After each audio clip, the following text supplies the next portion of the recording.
final na yung performance ko, wala namang -1 pala.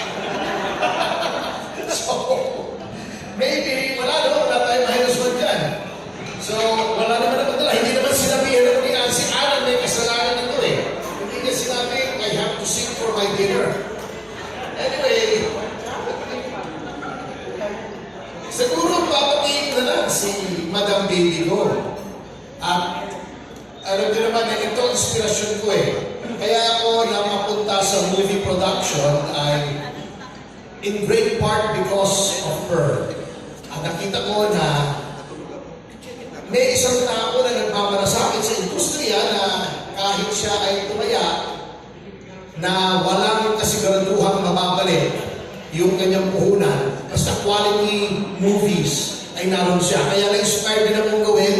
Unang-una yung co-prod namin with Viva Films, yung Deception.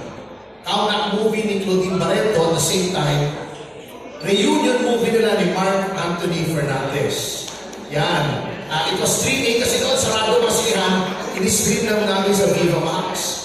Late then, ginawa namin yung Mama sa Mano na napupunta sa Netflix din. After winning 5 trophies sa Metro Manila Film Festival, including Best Political Theme composed by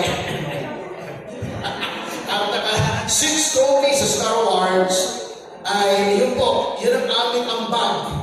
Kasi yung Mama sa Mano is the untold story of the SAP 44. Yun ang true story na dapat hindi namin ay malaman ng buong mundo. Yun po Mama sa Mano, naging yung director namin, si Direk Lester Dimaranan. Kami-kami po, gumawa noon, kami ang nag-ayos ng script, kami ng casting, kami ng location hunting, kami gumawa ng musical score, kami nag-edit, nung pinalabas, kami rin lang ang nanood.